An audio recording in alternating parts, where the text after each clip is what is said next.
We always hear these amazing stories about entrepreneurial triumphs, right?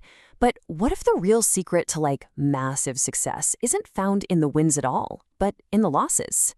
Today, we're diving into Jack Ma's super powerful and honestly kind of counterintuitive philosophy that real lasting success is actually built on a mountain of failures. And this is the core idea, straight from the man himself. This isn't just some nice little quote for a poster. For him, this was his life. It was the experience that literally set the stage for everything that came after. So where did this whole idea even come from? Well, it was really forged in the fire of his early life, where rejection wasn't just, an occasional setback. It was his constant reality. But here's the key. He didn't see it as a roadblock. He saw it as his training ground. Okay, let's start with one of his most famous stories.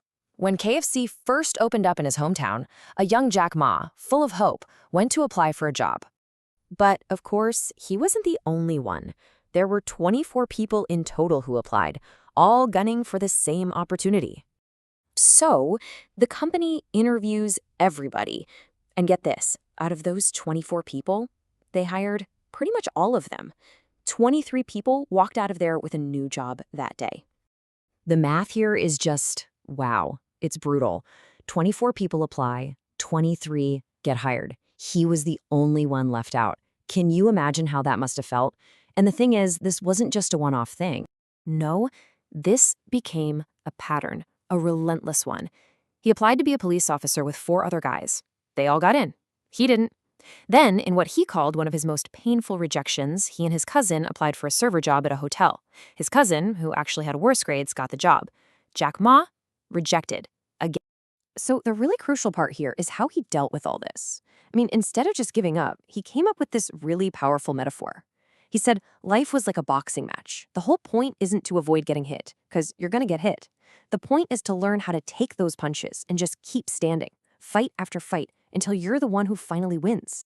And that resilience, it led him to this totally unique philosophy on education, one that basically goes against everything most business schools teach. He believes we're all studying the wrong stuff. Think about it.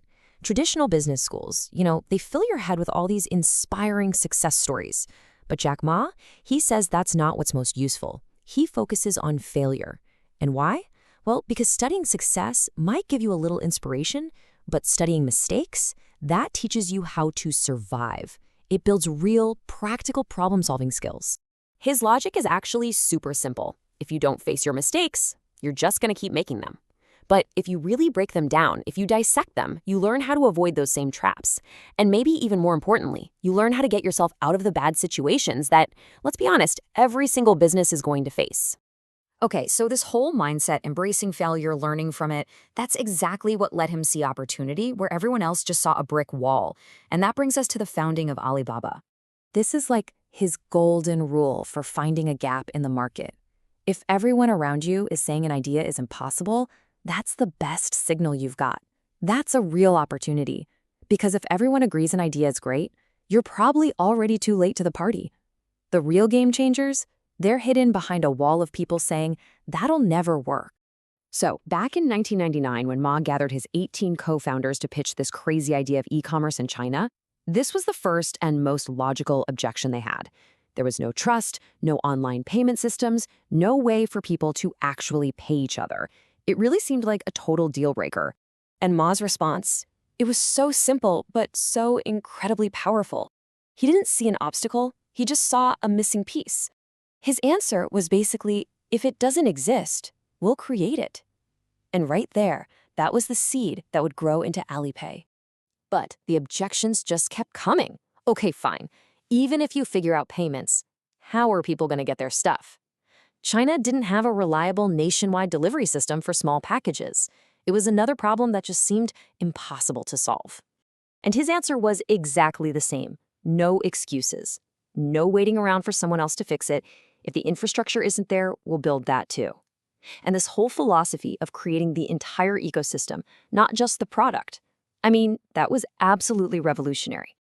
So let's look at the ultimate case study for this whole build what doesn't exist idea, the launch of his online marketplace, Taobao, back in 2003. Honestly, this story is it's almost unbelievable. Their approach was just so scrappy, you have to love it. The day before they launched, they had 0 products on the site. 0. So Ma literally sent his team home and told them to list 21 of their own personal things. For 3 days. Crickets. Nothing. No customers. So what do? They start buying things from each other just to test the system.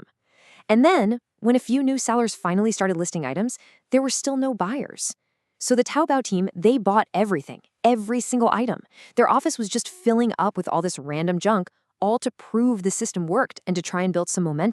And from those absolutely desperate, humble beginnings came this.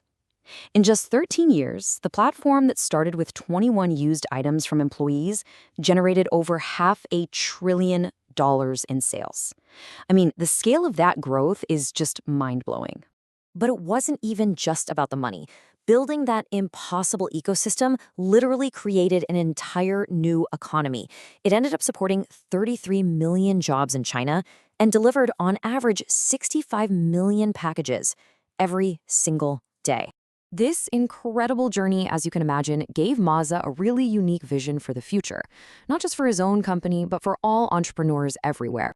He even coined a term for this new era, the netpreneur.